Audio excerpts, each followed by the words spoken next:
Hello, all, and welcome to Hockey on Tap podcast. This is episode 19, the Ex-Borts weigh-in. A little play on words there. We'll have some guests, and especially a very good Vegas Knights guest coming up. Really informational and just one hell of a listen. Lifelong fan. Lifelong fan. He dedicated his life to the Vegas Golden Knights, so we wanted to have him come on and really show his his knowledge. Expertise. Expertise. So I'm your host, Bill Dean, and of course I'm here with my two co-hosts, Steve Echeverria and Mike Sandillo. As you can see, Mike is not in the screen. He is actually in front of the TV. He figured that instead of hooting and hollering and gasping and all this other bullshit that he does while watching a game, he would watch it from the comfort of the couch to the right, and he will come back and let us know some expert analysis as well as his comments, and he'll be here a little later on. But you will still hear him, believe me. Yeah, Schwim, give a holler. Hello! Yep, see, there he is. Man, Schwim. So anyways, guys, how's it? Well, Steve, how's it going? What are you drinking? It's going. Happy Labor Day to those who had off and were able to relax and take advantage of the holiday and figure out the meaning behind it all. But I have here with me an Equilibrium. I shouldn't have opened this first because I'm not gonna be able to get back in my koozie. It's a beer by Equilibrium called Reigning Bilma. It is a IPA, or actually a double IPA, 8.1% alcohol. I'm assuming it's going to be super hoppy. But I will think NY, drink NY, hashtag there. Shout out to Equilibrium. Ooh. But I'll let you know how this is by the end. Seems like it's going to be pretty heavy. Hopefully I don't have a headache by the end of the damn podcast from this thing. Yeah. What's Schwim drinking, by the way? Is he, is anything good over there? It's just... You are so greasy. What a greasy... Schwim, what are you drinking? So what are you drinking? Hudson Valley something? Hudson Valley Incandescent, which Jesus, delicious. It's like 3/4 of the way through, and you just open the damn thing. Absolutely delicious. This is going to be a long night. Yeah, so this is a good one. Hudson Valley. Yep, not bad. Don't get your beer. I'm doing Woodstock Brewing. It is a raspberry goza. I haven't tried it yet. We'll see, but it looks pretty good. What, a goza? I'm proud, yeah. You know what? I usually say goza. I don't say goes. No. I've known it long enough that I would have made it, Well, so as we were talking, Tampa is making his way onto the ice. As you have already, perceived, Tampa, Schwim's going to be watching the Tampa game versus the Islanders game 1. Starts here at 8 o'clock. Yeah, Steve's representing Schwim. But like I said, Schwim's going to be on later. So let's get right into it. Well, boys, here's what's on tap for today's episode. Here is our weekly snapshot. So the NHL has had 6 straight weeks of coronavirus-free bubble hockey. Pretty good stuff. Mm-hmm. I say pretty good stuff way too much as well, so I have to get rid of that. But it is. The Stanley Cup playoffs viewership is actually down, though. Double-digit points since the protests. My only 2 words is good riddance. I mean, to all those idiots and morons that want to not watch it because of, whatever dumb thoughts they have, we don't need you. So hockey has been awesome this whole entire postseason. I've enjoyed watching every single game. I know you guys have. We've watched games together. They've been fantastic. Even teams I don't like, watching hockey is just something you love it. So, I'm happy with how the tournament's kind of played out. We do have 3 of the top 8 teams in this in this playoff, in this Final Four conference finals. Obviously, the Islanders would have been the 6th seed in this, but judging on how the season could have ended, they might have actually been out of the playoffs. But good stuff. So we'll see what happens, and it's going to be a fun conference finals. Yeah, I think the Islanders would have made the playoffs regardless. I think they were certainly strong enough to make those last 2 wild card seeds. Unless you saw Pittsburgh towards the end of the season, they could have slipped back into that wild card, and either Carolina Islanders could have wound up in there, but I think it's a fair assumption to think that they would have been there. So I think when we go back to this whole like, is there going to be an asterisk next to the Stanley Cup champion? I don't. At this No. point, I mean, these four teams are all tops, and the Islanders. I'm certain the Islanders would have been competitive in the playoffs regardless. So Yeah, they're and especially going back to last season. Yeah, I'll say especially because, of all the hardships you go through for this, right? These guys are not near their families. They're in they're just living hotel life for weeks on end. Like, these guys are putting in probably more effort and work. I know, you're not worrying about your family and getting tickets and all this other, BS that they might normally go through, but this has got to be just as taxing, if not more, on some of these guys. And I see no reason, plus they played extra games. I see no reason why there should be any kind of asterisks or anything, on this playoffs. I just think it's been a load of fun. So I think the matchups have all been great. I mean, you had a couple upsets in that qualifying round that were a little bizarre, but I think otherwise after that, I mean, you had basically the top four teams in the East and the West moving on from that first round, with the exception of Washington and St. Louis. So yeah, I think this has been a great playoffs. It's been maybe not equally as I think the crowd definitely adds an element to playoff games that you can't really match in an empty stadium. But I think the NHL has done an amazing job. Even with the crowd noises, it adds a little effect. But I was I've say, enjoyed watching every single game that's been on too. I know that, and sorry, Jeff Turner, if you're listening. I know most of the Islanders series have been a little bit tough to watch based on their defensive system. But I'm not going to criticize their system. It wins them hockey games. But it's won them enough to get to this point. Yeah. So, all right, let's keep going. Some news on the 2021 season. I know we're going to get still into the what's going on right now in the hockey, but it would apparently start on December 1st with November 17th being training camp. They're hoping for an 82-game slate, but the NHL executives, but a couple of NHL executives have stated that 60 to 65 is reasonable. They would start with no fans and grow by percentages, so maybe 0 to start, obviously, then go to 25 to 30, then 50, and kind of just play with it to see how it's going.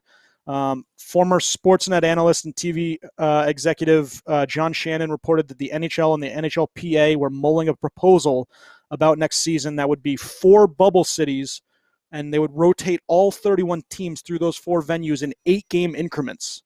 So that's pretty big to digest, but basically, every 8 games, and then teams would move from one city to another, and so this way they'd be fully moving around. I mean, it's interesting proposal.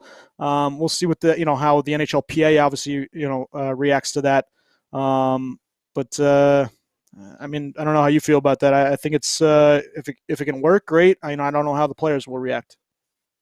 I think it potentially can. I mean, you look at the bubbles now and how effective that they are. I guess you're just basically adding 2 more cities into that, and right, they had 2 cities for 24 teams. Now it'd be 4 for 31.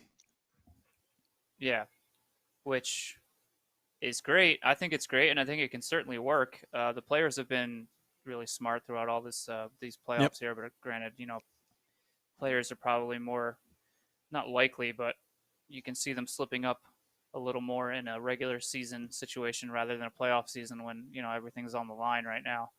But I think it can work, and I think it's a better idea than a lot of the other sports leagues are doing, just kind of moving forward with everybody playing home. But the rotation can work well.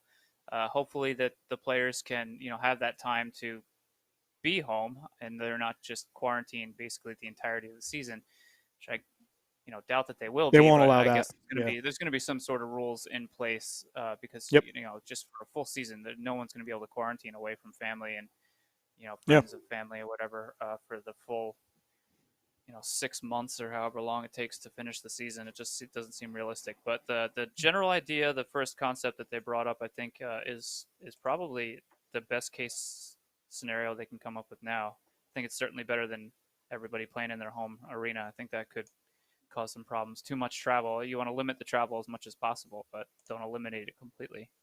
Yep. So the NHL is also, NHL teams are also monitoring concepts being used by teams like the Dallas Cowboys. Apparently the Cowboys have a safe stadium policy in which seat blocks known as pods are being sold. So fans will be required to maintain pod integrity by only transferring tickets to either family or friends within their trusted group. Yes! So, all right, as you just heard, Braden Point just scored for Tampa Bay. There's our goal horn. Yeah, that's the goal horn. Yeah. So we're going to get into this.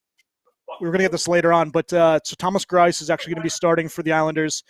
He took over for Varlamov in Game 7 because Varlamov had a pretty bad series, or pretty bad 2 games. I know they weren't totally his fault, but he led up, I think, 9 goals on like 63 shots.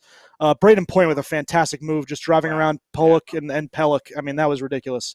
So yeah, go take a look online. That was awesome. But basically, this pod thing would be you would have to give it to friends or family who you trust that you know aren't sick. And then the concept of seating consumers with members of their group is also being used in movie theaters. So it's the same kind of thing being used in movie theaters where you can only, give it's, interesting stuff. Like a portable pod that you bring home? No. Like the pod meaning a group of seats in designated area. So, okay. I own seats in section 102. Maybe I own a section of like 12 to 14 seats, and you can sit like 6 to 8 people in that. Yeah, like a season ticket thing. I don't know if they can do per game. I'd have to look up this, but I just thought it was interesting that the NHL was looking at this same kind of thing. I'm probably not doing it justice. Go take a look at what Dallas Cowboys are doing. That's called the safe stadium policy. But we'll see how that works out. I mean, it could be something that's interesting and works. So good for them. Other news: Olaf Lindbaum took the ice for Games 6 and 7 for the Flyers. Oscar. I don't know where the hell you got that first name from. No, Olaf is actually a New York Rangers goaltender. But anyways, so Oscar Lindbaum took. Sorry, Oscar. It's a great story, and I just blew it. So he took the ice for Games 6 and 7 for the Flyers. He was out since December 7th with Ewing sarcoma. Other news, Matt Dumba won the King Clancy Memorial Trophy, which is awarded for leading on and off the ice and making humanitarian contributions to his community. He won for his work with the anti-racism cause. He founded or co-founded the Hockey Diversity Alliance and his community efforts. So good for him. Obviously a great cause, and he deserved the trophy. I know he doesn't want the accolades. He just wants to get results and make a difference. So that's what he's going for. And then the Bill Masterton Trophy was just awarded before this start of the game. It is for dedication and perseverance, and it went to Bobby Ryan. Oscar Lindbaum was also a candidate. Bobby Ryan, obviously, he had abuse issues, and he came back and got a substance abuse. And he came back and scored a hat trick in his first game back, I think it was, right?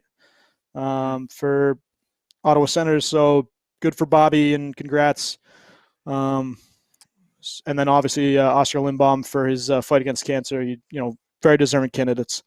Panthers named Bill Zito their new GM. He's the former Columbus Blue Jackets senior vice president of hockey operations.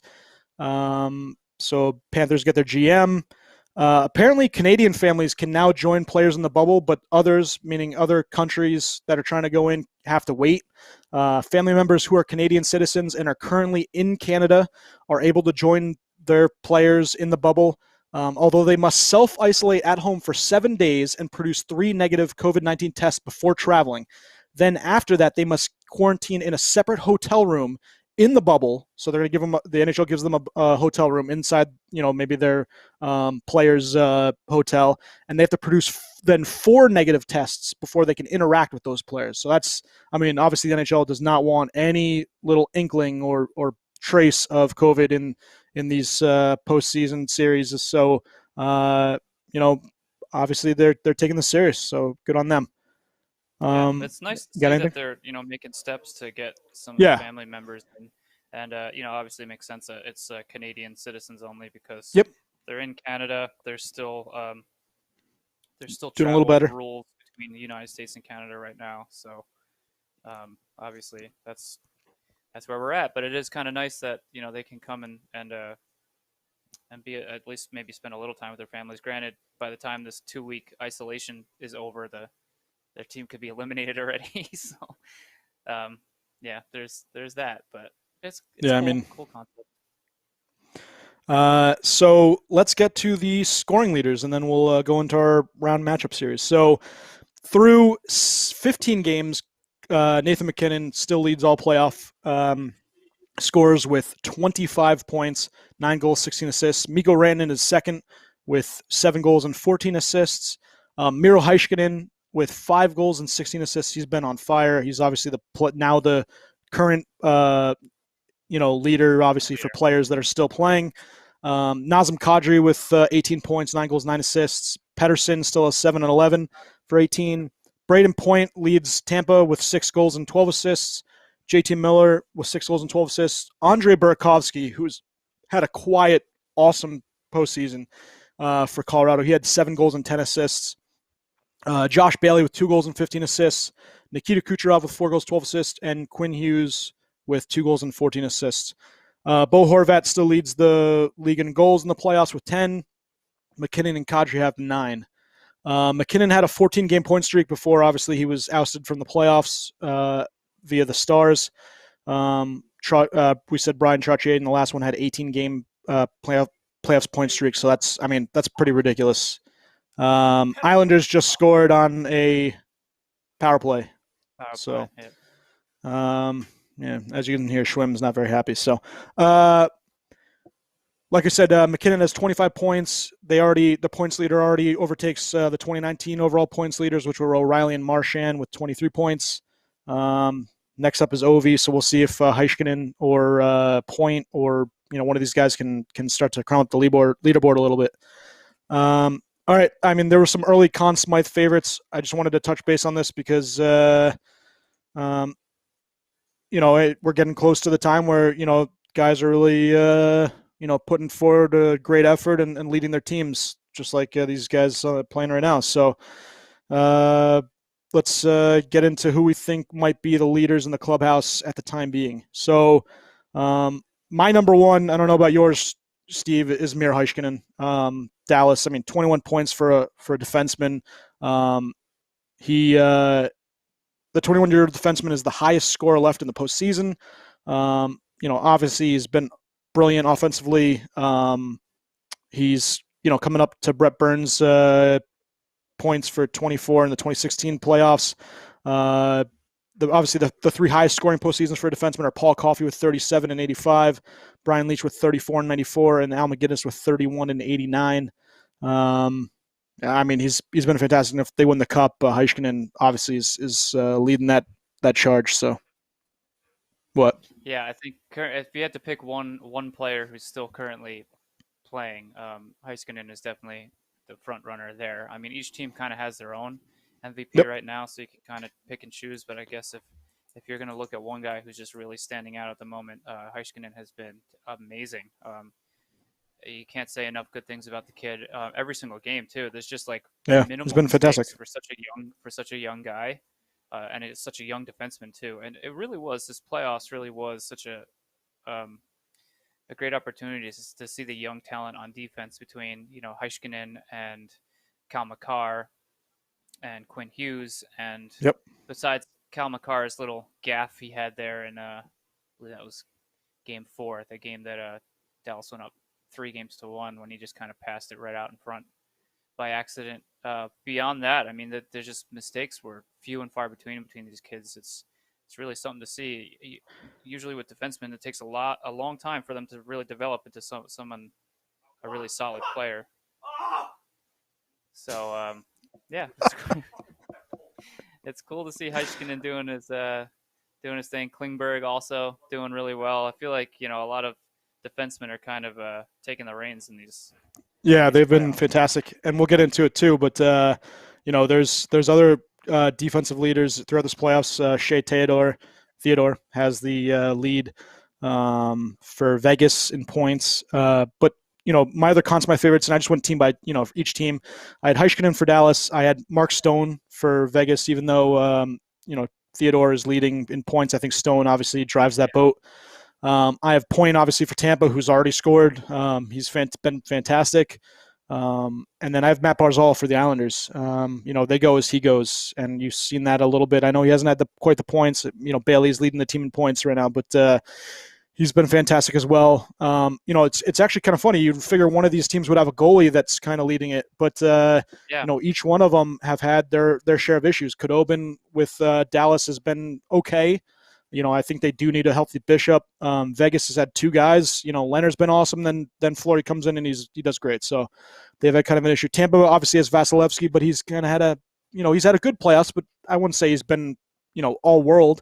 And obviously the Islanders, they started Tomas Greiss today after Varlamov has been the starter for a little while now. So this has been the weirdest. Obviously there's a lot of weird things to this playoffs here, but it's the weirdest situation with goaltenders right now. Seeing rotations and if one guy has one off game, the other guy goes in. I mean, it goes to show you goalie depth nowadays. It seems like I think Tampa right now is the only one who's only played one goalie throughout the entirety of the playoffs, even the qualifying. Yeah, every single game Vasilevsky's played. But it's been so bizarre. And like you said, usually when we get to this time, conference final time, even cup final time, you have a goalie who's at least in consideration for the Conn Smythe in the discussion. And there's 4 teams left, and you have Greiss and Varlamov, Vasilevsky, Leonard Fleury, Khudobin, and Bishop's played, I think, 2 games now. And if he gets healthy, which I'm starting to doubt at this point, does he go right back in? So it's been really bizarre. But yeah, I mean, I don't see, unless something happens where Vasilevsky all of a sudden just completely shuts down this entire series and the next series, maybe he'll be in consideration. Yeah. I think he's probably the remaining goalie. He's probably the best one. Maybe Leonard, if depending on what happens there. Well, the thing is that everybody, I think, with the exception, I think Varlamov is really the only one who's looked weak. Khudobin has let in a lot of goals, especially in that Colorado series. But I would have said that he was just like a sieve, where he was just letting in goals left and right. I agree. So it's a strange, really a quite strange situation where I think right now the goalie who's played the best has been Khudobin. Yeah, maybe. But even though he's, I think Vasi. I think Vasi just because. Great, but I don't think Vasilevsky hasn't had to be great. Yeah, no, he hasn't. But all right, so let's finish off our semifinal round matchup analysis. I think last week when we were talking, each team was at 3-1 in the series, and I think we even said that we didn't expect any of those series to go, let alone 7 games to 6 or even 5. Obviously just having the 5, but that's what happened. That first round series between the Flyers and Islanders. Islanders were up 3-1. Islanders were up 3-1, and then Flyers come back. Game 5, the Flyers won 4-3 in overtime. For the Islanders, Barzal, Brassard, and Nelson each scored. Bailey had 2 assists. Varlamov with 28 saves. Drew for the Flyers had a goal and an assist. So did Lawton. Konecny with 2 assists. Hayes had a goal and an assist, and JVR had a goal. Hart had 29 saves. He played really well. Game 6, Flyers come back once again, 5-4 in OT. Hayes with another goal and assist. Lawton, Raffle, and JVR each had a goal. Provorov with a goal and assist. He got the game-winning goal in OT. Both OT goals occurred off of Islanders icings. That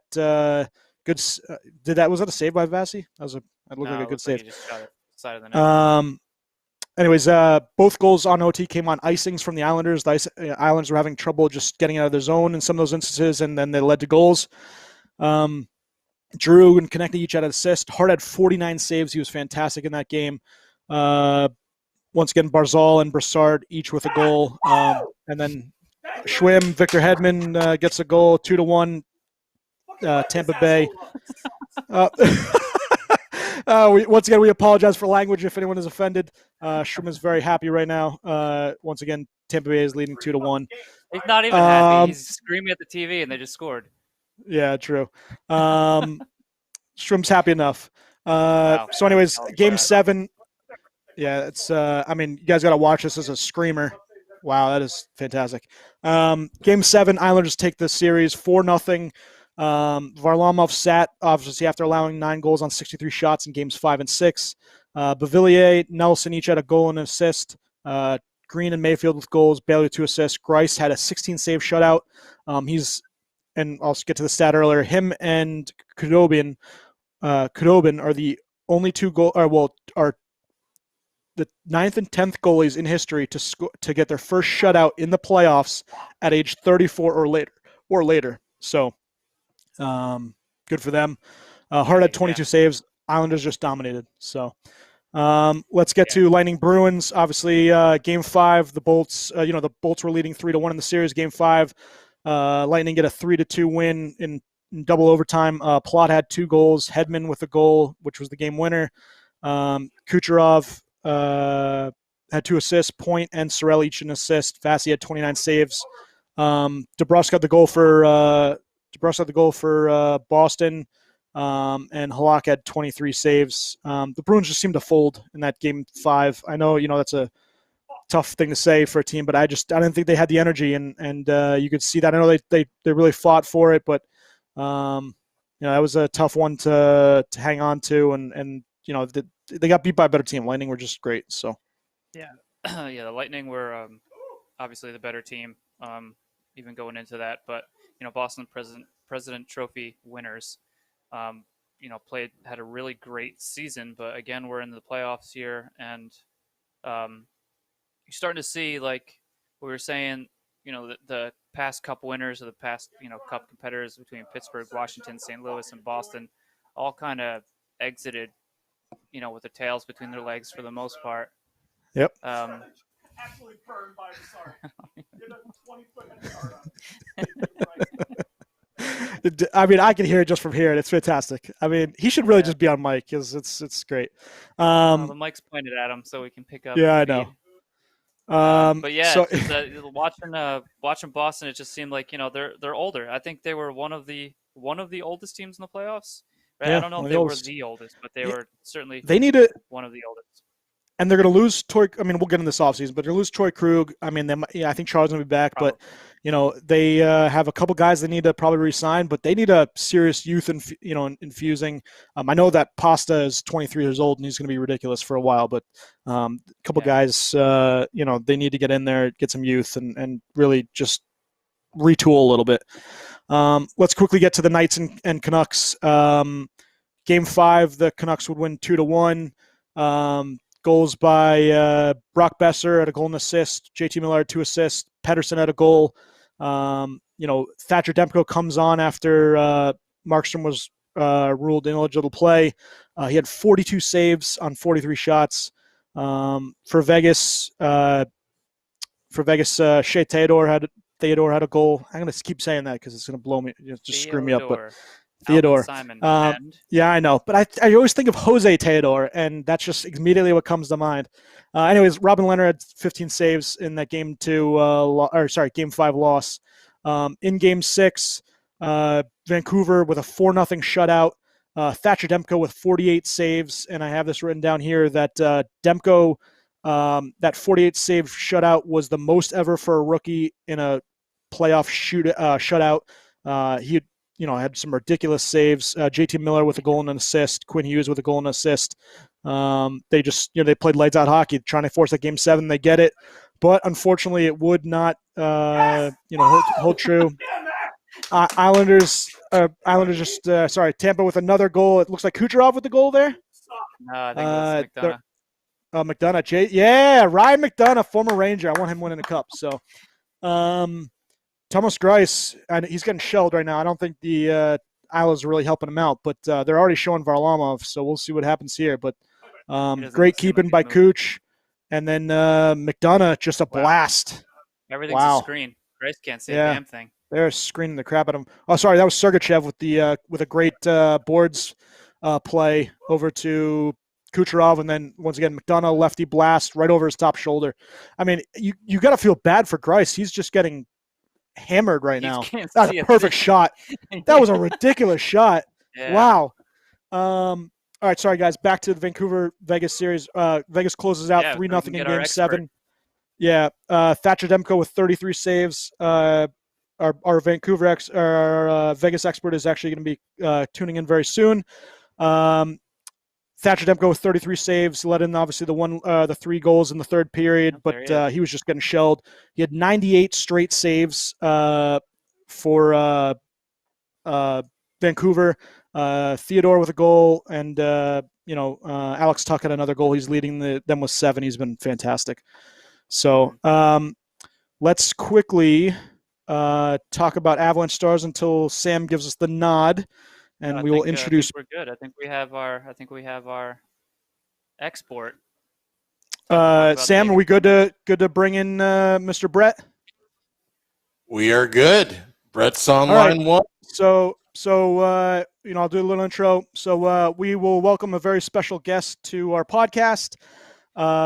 He is a former member of Barnida, a goal-scoring phenom and MVP for Bone Storm Hockey, and he's also the very first ever Vegas Golden Knights fan. He lives and dies by his Knights, and he's a fantastic analyst and hockey writer. We welcome to the podcast Bort Porterson. Thanks for coming on, buddy. All right, thank you for the intro, and I'm glad you could have me. I know it's quite the honor. How did you find time out of your busy schedule to join us on this podcast? I know that you have games to watch, you have articles to write, you have babies to diaper change, but I'm glad that you were able to find the time to join us today. It's tough. I'm not going to lie to you and told you I watched today's game. I was there mentally. I thought about it. Knew it was going to happen. Yeah, I mean, you know what's great about that is that they didn't even play today.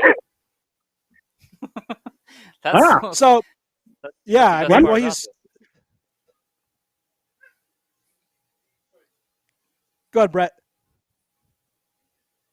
What? I didn't hear you. What'd you say? Oh no, we were just so obviously being a big Knights fan, your team is down 1-0 in the series.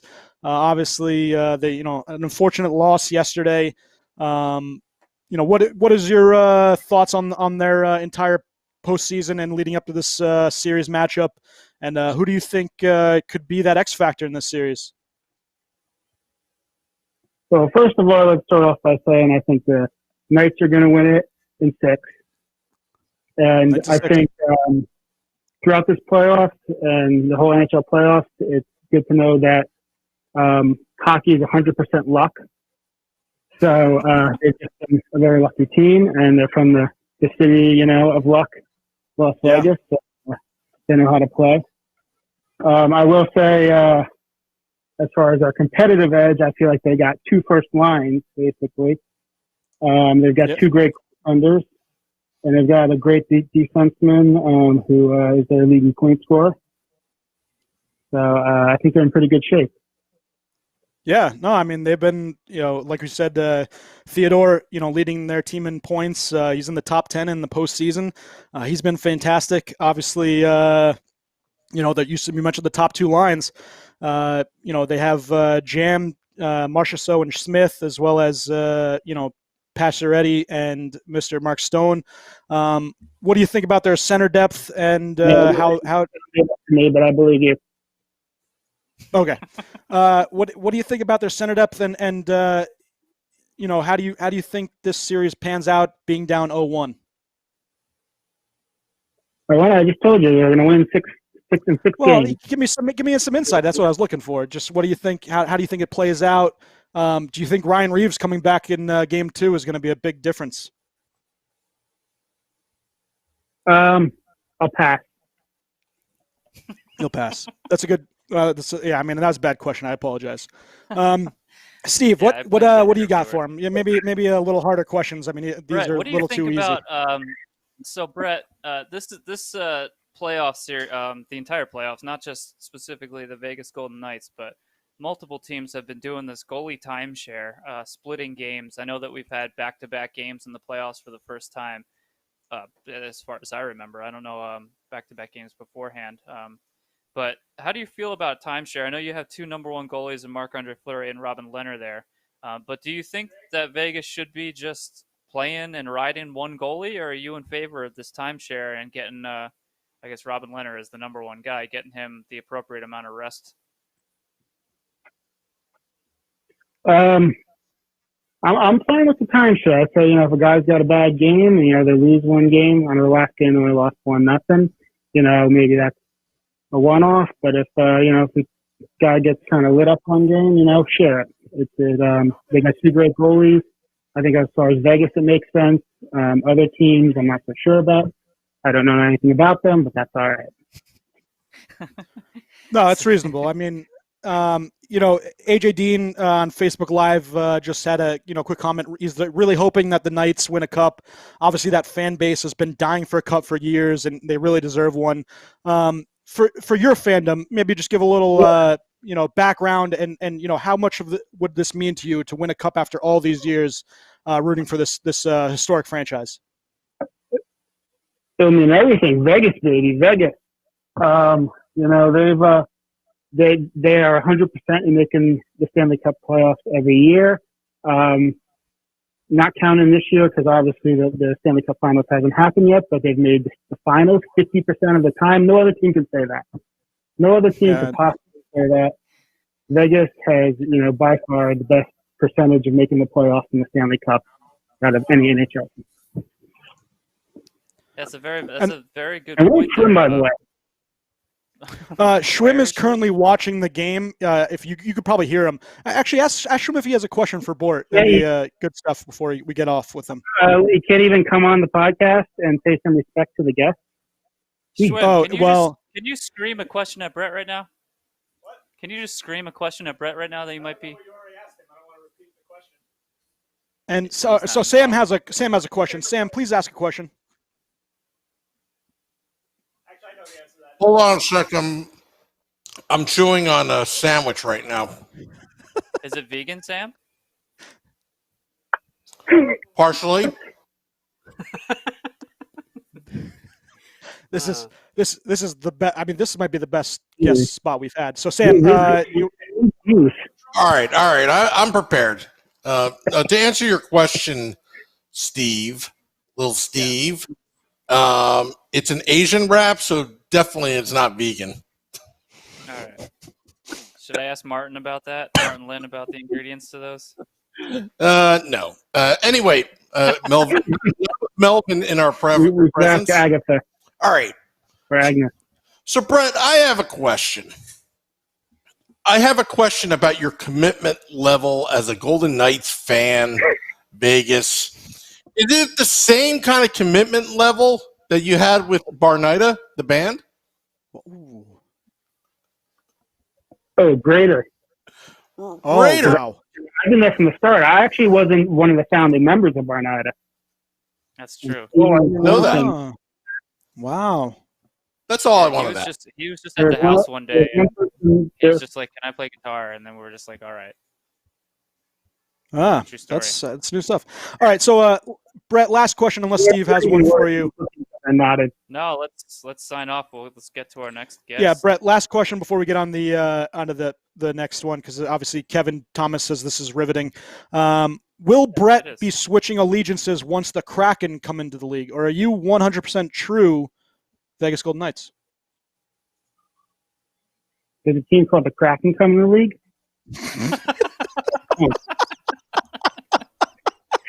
That's the best name ever. I don't think we're ever going to beat an interview like this, ladies and gentlemen. Guys, I mean, you're talking to a true Vegas Golden Knights fan, and Brett, we just want to thank you for coming on. We'll obviously have you come on during football season and maybe touch. Fan? What was that? What's that? They've been around since the 90s. They came from Minnesota. So are they really true fans? Well, that might be fake too. Well, we're going to have to bring up that question to our next guest. Yeah, we'll talk to Damon about that, and we'll obviously chat with you guys later. But Brett, thank you so much for coming on. Like I said, we'll have you on during football and also during the off season to give us some notes and comments on their off season moves for the Vegas Golden Knights. But buddy, thank you so much. Enjoy your rest of the Labor Day, and we will talk to you tomorrow. All right, you're welcome. You're welcome. Pleasure's all yours. Thank you. Everyone, I mean, obviously, Brett, Porter, fantastic interview. Was that too rough on him, guys? Yeah, that might have been a little hard hitting, but I mean, he's obviously a great analyst. He passed on my question because it was just bad. So, maybe I should. He knows which questions. I mean, we tried. He knows which ones. He does. Yeah, I mean, that was a great interview. Yeah, analysts are, they're finicky. I learned some things that I didn't know. I did too. Seattle Kraken. Oh, man. All right, ladies and gentlemen, we will eventually have on our second guest. He is a fan. He's not an expert, so it'll just be opinion-based. It's not factual. But let's go to, while we're waiting for Sam to dial in Daniel, we'll go to quickly the Avalanche Stars. Games 1-4, Stars were leading 3-1. The Avs come back. They win 6-3 in Game 5. In Game 5, you had Burakovsky with 2 goals and assists, McKinnon with a goal and assist, and Guryanov had 3 assists for Dallas. Oh, let's see. We are getting in Daniel Echeverria. Let's see. I'm going to jump the gun a little bit. It's all right. But won 6-3. Game 6, they come in 4-1. Avs even the series at 3-3. For that Avs game on the 4-1 versus Dallas, Nathan Pin had a goal and assist, Ranton had a goal and assist, and Hutchin had 27 saves coming in relief for Frank Suze, who got hurt. And then Game 7, Stars, which we will touch base with our guest, who is, I believe, on the phone. But Stars win Game 7, 5-4 in OT to take the series lead. The hero of that postseason series was Joel Kiviranta, who hadn't played a game previous to that. He records a hat trick in his debut. Nemestikov also had 2 goals for Colorado, and Khudobin had 40 saves. Fantastic game. But Sam, we have Dan on? Hold on. We have Dan on? All right. So we now welcome to the podcast our second guest. He is 1/5 of the band Barnida. He is a teammate on Bone Storm, a brother of Steve, and our resident Stars fan. He is a much better goaltender than Shorts Guy and one hell of an enforcer. So welcome Dan Echeverria to the pod. How's it going, buddy? Hey, what up? So let's as you can hear, Schwim. Schwim. He's screaming on it. He'll join us momentarily. There's about a minute 47 left in the game. Yeah, minute 47 left in the game. He has some hard-hitting questions for Dan as well. But he is watching the game. Obviously, Sergachev penalty. What was that, buddy? As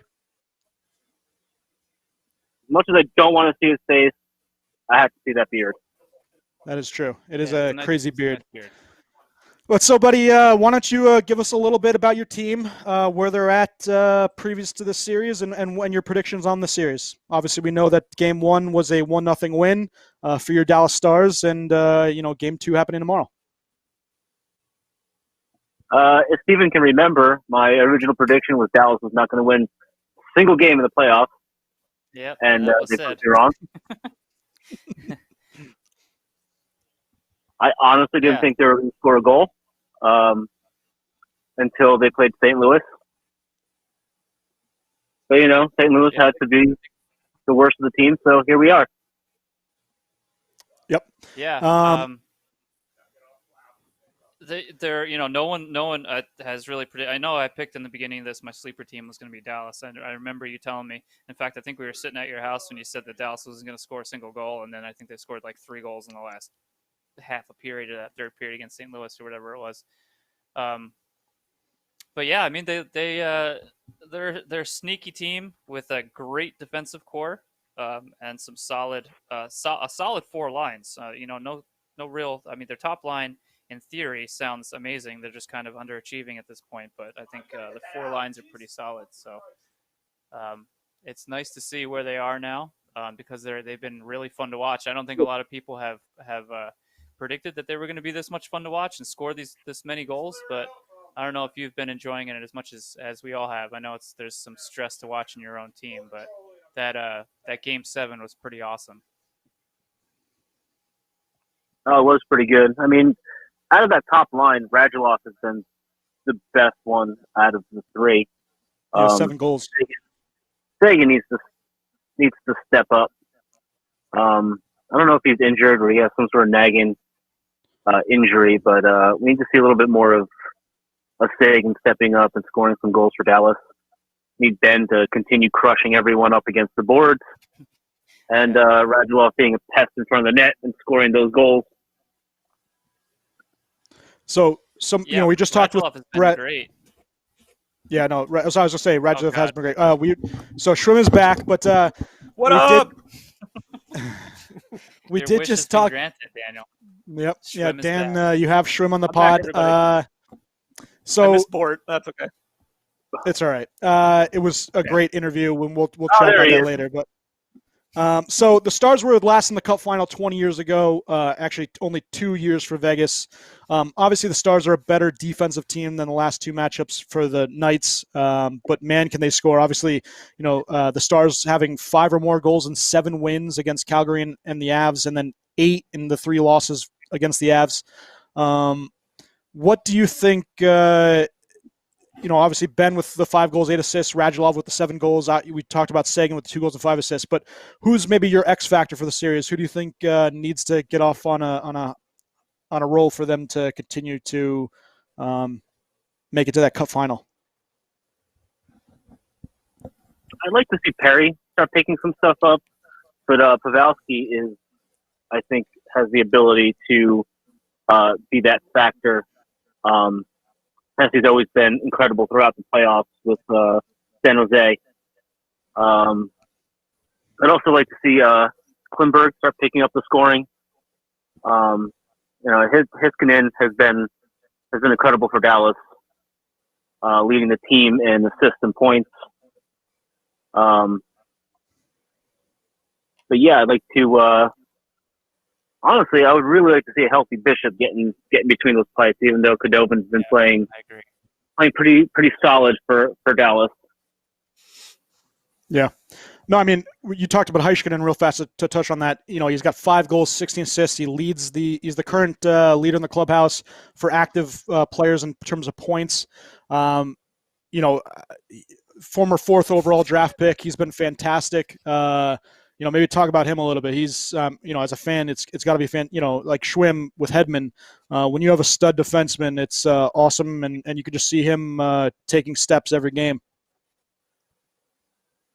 It's fun to watch him skate that puck out of the defensive zone. He's got some moves. He's got some speed.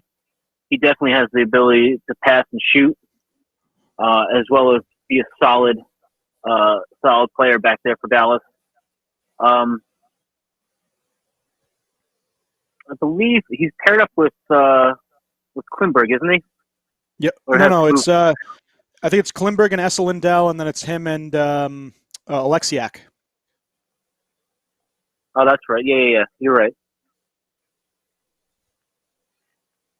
Yeah, the Heiskanen has been so it's crazy because the entirety of the Dallas's defensive core, while not completely weak throughout the regular season, the points that we're used to seeing Klimberg or Heiskanen when he was in his rookie year.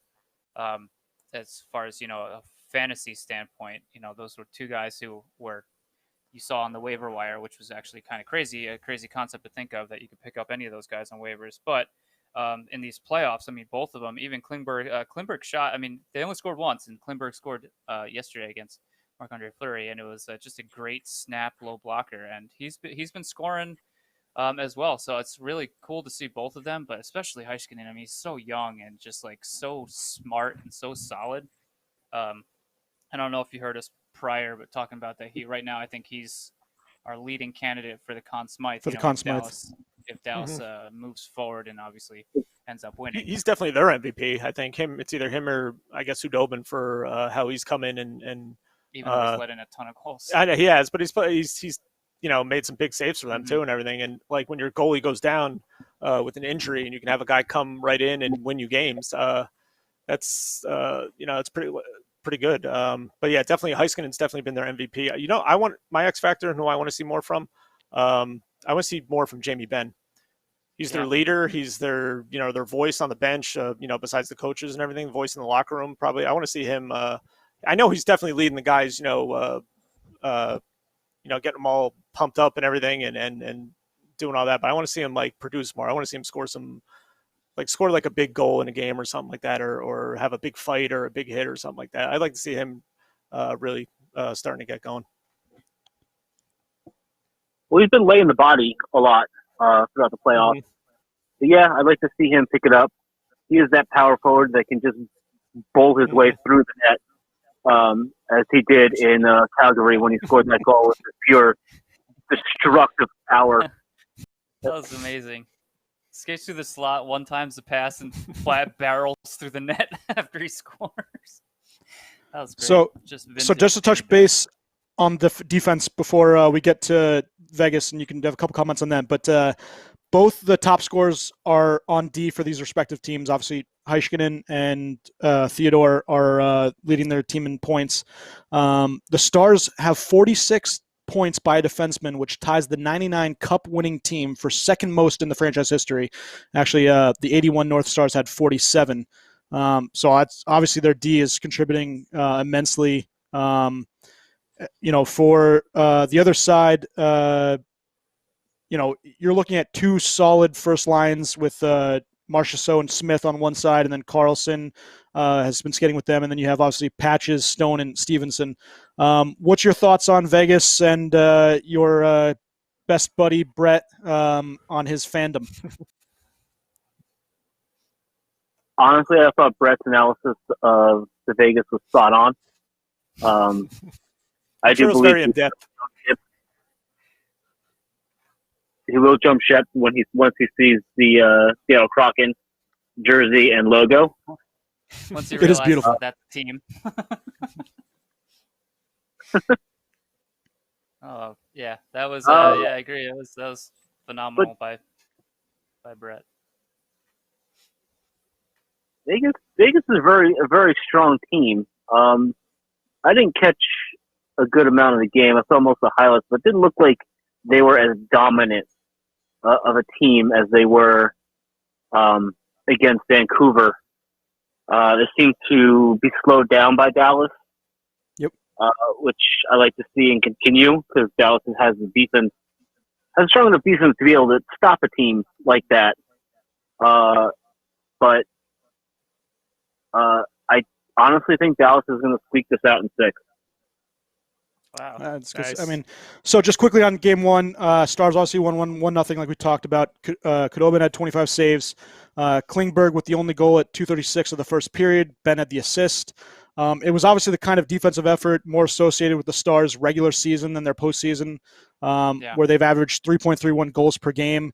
The Stars were the NHL's second best defensive team when the season was paused in March. The Knights only had 12 shots in the first two periods, which kind of shows you how great defensively they were. The Stars were a little more physical, and we'll see how Ryan Reeves interjects himself in the second game. Obviously, he was suspended for the first, but this was the fourth time in 16 games that Vegas had scored less than 2 goals.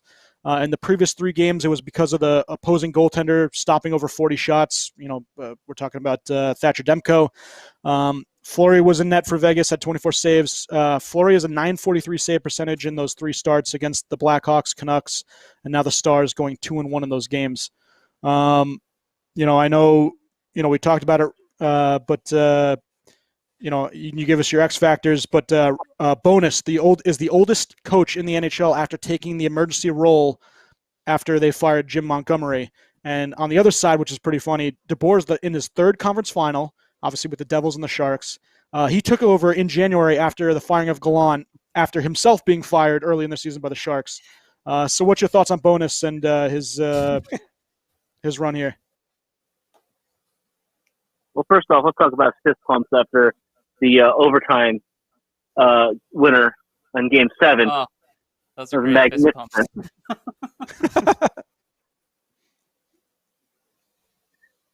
But he stepped into the role rather seamlessly. It seems because I think they had a little bit of rough patch at the beginning, but they picked up and bought into his system. I want to take a step back and to talk about Fleury starting the game. I honestly think he started because he's 4-0 against Dallas since joining Vegas. Yep. Which is probably they're thinking that maybe he could continue riding that. He played great. Yeah, he didn't play bad at all. 1 goal, so it's not like it was a mistake. And I was, but I think they'll go back to Leonard, for that. But wasn't it the hour that had the porn star that was sitting behind him with the DeBoer, yes. Yep. Yeah, DeBoer. Yeah, when he was with the Devils when they played LA in LA. He was trying not to stare. Yep. Yeah. One of the greatest moments in How could you not stare at that? Well, it's quite funny. no, Dan, Nope. you guys got any more questions for Dan? I think Brett just jumped ship already. Yeah, Brett Yeah, already yeah, was saying he just did go Kraken. So stay tuned. We're going to have a lifetime Kraken analyst on the podcast in the next couple weeks or so. So stay tuned for some more analysis. Very true. But Dan, I don't know if you guys have any more questions, but thank you very much for coming on and chatting some Stars hockey with us. Obviously, we're hoping that Dallas can get through. Well, I think I have Dallas in 6. I'm thinking that they're gonna, get past Vegas. It's gonna be a great series, but we'll see what goes on there. But buddy, thank you very much for coming on, and we'll see you tomorrow. Yeah, go Stars. Thank you, Daniel. Schwim, we still have that bet. Just remember, if our teams meet.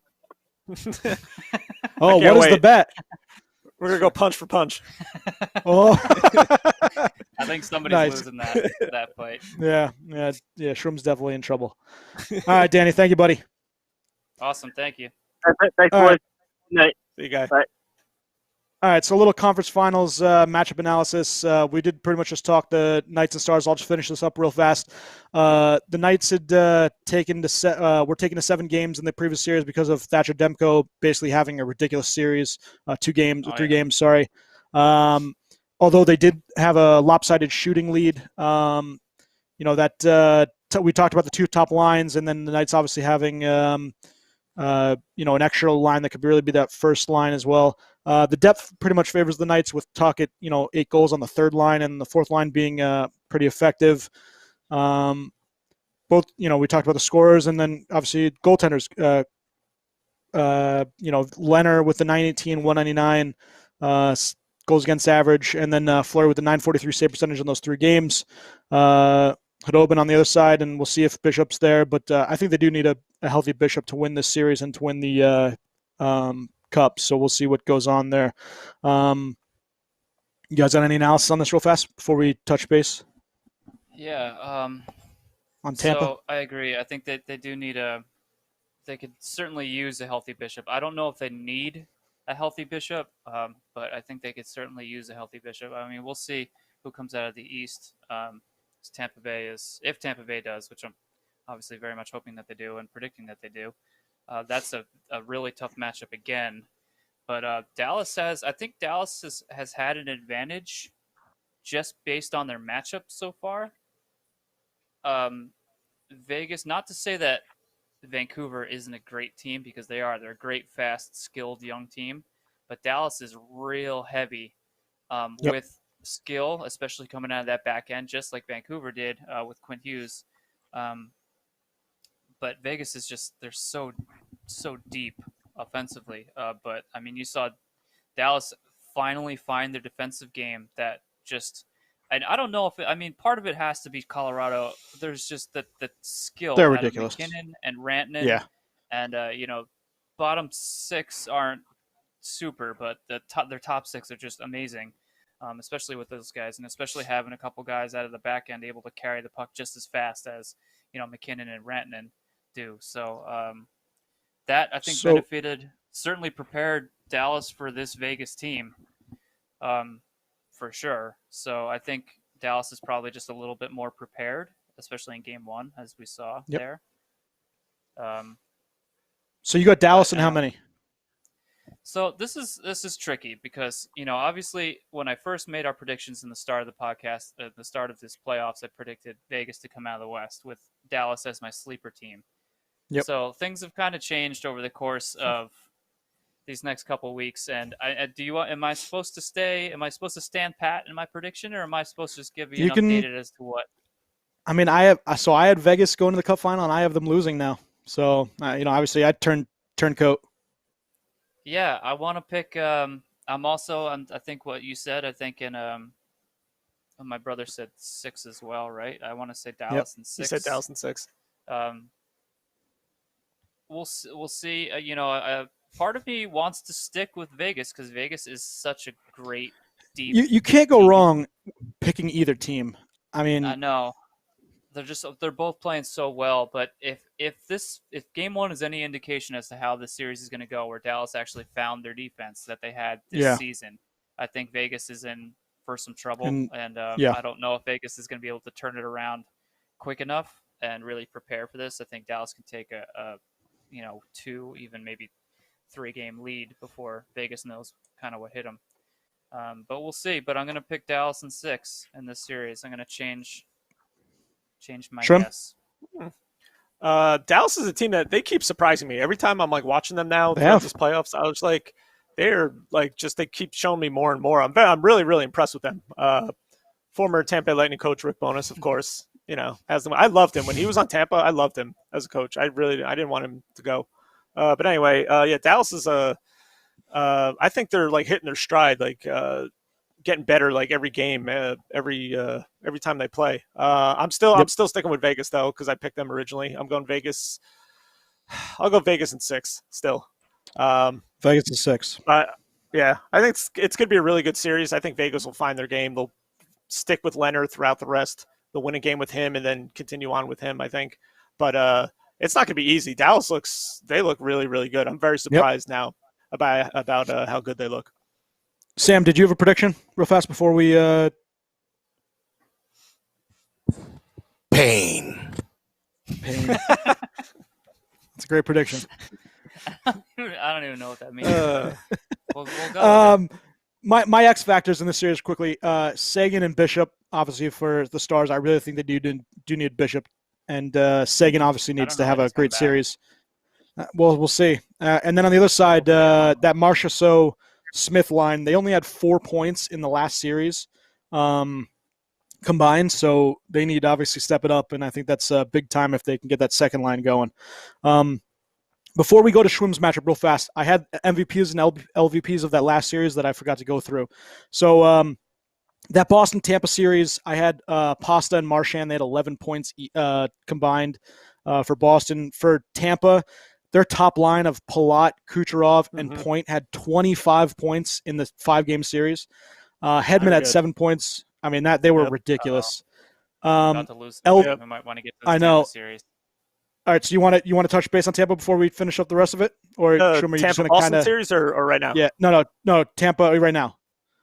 Right now, yeah. I can give a heads up. I don't know if anybody's. I'm sure they're watching this period. First period was kind of a little bit back and forth. Tampa came out flying right, and Braden Point went right around everybody, scored that first goal, and then the Islanders tied it, of course, in the power play because Tampa's penalty kill has been god awful. They lit up a power play goal in every single game in the Boston series, and now it continues in this one. So it's what is that? 6 straight games. Then they've lit up a power play goal. But then they came back. Your boy McDonough had a nice blast through a screen. Hedman had a blast through a screen. Yep. That's all they got to do. They just keep screening the goalie and rifle pucks. I really wanted them to take it to Greiss, and they did, and they got him out of there. They had 9 shots and 3 goals, and he was pulled. Yeah. So we'll see what the second period brings. They're on the friggin' penalty kill again, so you're gonna hear me yelling from afar. Well, I was gonna say my X factors. My X factors are Hedman and Bailey for the Islanders. I think Hedman needs to keep going, being a beast. And in that last series, Sorelli only had 2 points. He needs to step it up once again. We keep talking about him and Tyler Johnson. If they can get going, they'll be unstoppable. Everyone else is kind of going now. Them and Tyler Johnson really haven't done much yet. If they can get going and find some, oh man, they're going to be really hard to beat. All right, we'll call you back in for the take her home when you leave. Hello. And what's your prediction? This series, I got Tampa in 6. All right.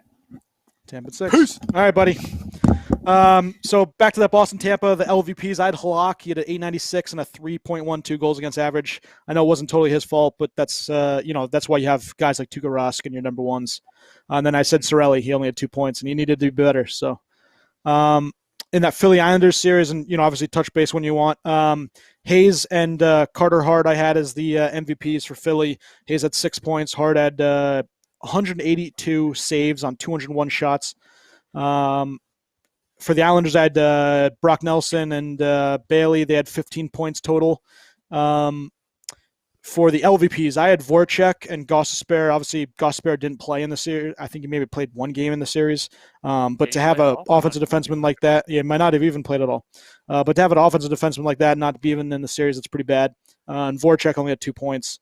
And then on the other side, Boychuk. I mean, Andy Green's played so well that he can't even get in the lineup. A $6 million man can't get a spot. So, he's obviously the loser in that regard. For Vegas and Vancouver, I had Theodore at 9 points and Stone with 7, obviously in the series against Vancouver. I had Thatcher Demko on the other side. He had a .64 goals against average and a .985 save percentage. He saved 128 shots on 100. He saved 128 of 130 shots. I mean, he was ridiculous. And on the flip side, the loser being Markstrom. I mean, his time in Vancouver is over, because this kid just went off, and they're like, why would we pay someone, when we can get possibly, a percentage of what he just gave us. For Vegas, we talked about it. Carlson and Jam only had 4 points, and they need to be better. For that Dallas-Colorado series, check out these numbers. This is ridiculous. So for Dallas, obviously MVP. Yeah, for MVP, Ben and Heiskanen, they each had 9 points. Now Colorado, McKinnon, 13 points. Rantanen, 12 points. Burakovsky, 11 points. Cale Makar, 9. Then they had guys like Samuel Girard and Nazem Kadri with 8 points each. They were an offensive weapon. And, obviously I had the loser being Frank. Yeah, well, yeah, the loser being, Francouz. That was their downfall, Yeah, I mean, he didn't play very well, 3.49 before getting injured, and .890 save percentage. And then on the other side, Ben Bishop, he allowed 4 goals in 14 minutes before being pulled, and then going out, in that game 6. I don't know either. Like I said, he's not even a backup. He just apparently said he felt good in the morning.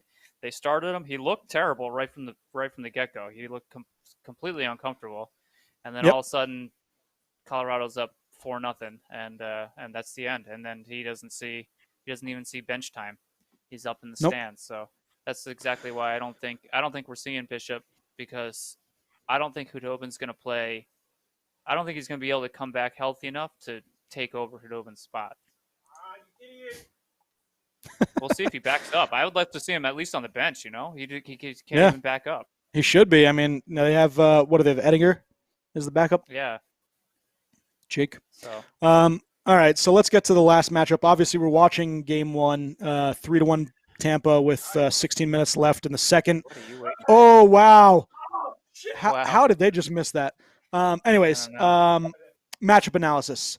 Will the week off hurt the Bolts? Obviously, we're seeing right now they're up 3-1, but we'll see how the remainder of this game goes. But would that week off hurt the Bolts? The Islanders obviously last played on Saturday. Oh, they're saying it's a goal. All right, so we'll see about this in a second. But conversely, the Isles played a lot of hockey the last week, so they might be tired. How will Barry Trotz deploy his goalies? That's another big thing. Obviously, Grice came in, and he's starting Game 1, and we'll see how they play off the rest of the series. But the biggest strength is that the Islanders can close out games. They've outscored their opponents 22-7 in the third period. So here's another fun fact, pretty good stuff. The Islanders are averaging more goals per game, 3.38, which is the highest remaining total, than the Lightning at 3 goals this postseason. Oh, they're saying a goal. So 4-1 Tampa, as you can hear from Schwim. Replay. Yeah, we'll see how the replay plays out. But so it looks like he tried to dance him going around the back of the net. And did he kick it? Oh, yeah, it's a goal. What did that go off of? Did that go off of what's his name? Stick in the net? I mean, this is great podcasting. Apologies. At it. Yeah. Sorry, we're doing play-by-play Green. at the same time. Yeah, Green. Oh, wow. Green's stick was inside the net, and it might have went off the shaft of his stick and then back out. You can't see. You can't tell from these. Yeah, you got to go this angle right here. The overhead right here. Hold on, really slow. Let's see. That's a goal. Yep, that's a goal. That's way out. All right, so Yanni Gord with the goal for game number 4. See? Wait, yeah, 4-1. There we go. Okay. So all right, so lining up 4-1 once again. Sorry, this is great podcasting. They're also the best defensive team remaining, the Islanders, with 1.94 goals against per game. obviously the injuries. Kucherov is back for game 1, but Stamkos, with the news coming out Already that he's ruled going to be out for the entire series. So, if they do make the cup, we'll see. Schwim's already says he doubts it, but, we'll see what goes on with that. The Isles' top line of Eberle, Barzal, and Lee with only 9 goals in 16 games. They need to be better. While, that Palat Kucherov point line has been fantastic. The Lightning's advantage is on offense, the depth overall. Defense, it's a little closer. I do think Tampa Bay takes it just because they have a beast in Hedman and a very, very solid defenseman in McDonough. Vasi has 10 wins, 1.91 goals against average, and a .931 save percentage. This playoffs, Varlamov on the other side had 9 wins, 2 goals against average, and a .921 save percentage. Then obviously we talked about Greiss having the Game 7 16 save shutout. The X Factor coach might be, Trotz. He's been brilliant riding the hot hands, whether it be goalies, Derek Brassard sitting him and bringing him back in, Andy Green, Pajot. The names are endless. And then special teams are tied. But my X Factors, like I already said, Hedman and Bailey. I think, Tampa takes it in 6. What do you got? So I had a different amount of games at the start of this, but, I guess I should stick to it. But now watching, there was one thing I was worried about going into this series about how many games. First of all, I had no doubt that Tampa's going to win the series. Well, some doubt because the Islanders have been playing well, and of course they like to every one of my predictions go against. Although I think I only bet against them once, but the Islanders last year swept the Pittsburgh Penguins, and then were immediately swept in the next round. And in these first 2 rounds, they played Florida and then Philadelphia. And I know Philadelphia ended up being the 1 seed, but I don't know if everybody else, including yourself, were watching the same Philadelphia team. No. But they were just bad. I mean, yeah, they're bad consistently. And, I saw nothing impressive about anything that they did at any point. Even in this series, I think a lot of it was some luck. And even in that Game 6, I think the Islanders had every reason to win Game 6, but Varlamov just did not play well. Yeah. He wasn't awful, but he didn't. I mean, I think he let in 4 goals on 16 shots at one point. I think in that game, a very few amount of shots. So now we're looking at: is it going to be a repeat of last year, where they looked so strong by sweeping the Pittsburgh Penguins, who everybody thought were going to be a cup favorite or a cup contender? We'll call them a cup contender. And now, matching up against the Philadelphia Flyers, who a lot of people also were like, Philadelphia can easily compete for the Stanley Cup as well, and pretty easily handling them. I mean, it went to 7 games, but let's be honest, it really wasn't a 7-game series. I think at any point there's just some lucky bounces for Philly, and they just, I don't know. Philly was minimally impressive throughout that entire series, and even in Game 6 they got massively outshot. I think, weren't they being outshot by about 30 at one point? Yeah. Am I thinking of a different game? I want to say it was almost, I think you're right. Yeah, I think they were being outshot at 30, and it was going into overtime. But now you have obviously a different beast. Tampa's firing pretty much for the most part on all cylinders, and go on paper, Tampa Bay is the most complete team, from goalie to defense to all 4 lines. They're the most complete team in the league right now. So if they're firing on all cylinders, they're entirely too much for this Islanders team to handle, especially if they're not going to get goaltending. If they're going to have weak goaltending out of both Greiss and Varlamov, they stand no chance. They have a great defensive system, but it's all anchored by a solid goaltender. And if they're going to let in, there are 4 goals already. Not to say that they were all weak, but they're not making the big saves. I think this game could be. I'm going to take Tampa Bay in 5. I would even say a sweep. Yeah. I would even say a sweep, but I think I want to give a game to the Islanders. But yeah, I'm just going to say Tampa Bay in 5. No, I mean, it's going to be a good series, and I think the Islanders are going to put obviously good effort, because that's what they are. They're a very effort-oriented team. They do have some talented guys. Well structured, well coached. Yeah. So it's not lack of effort. It's just does the lack of skill catch up to them? That's what we're gonna.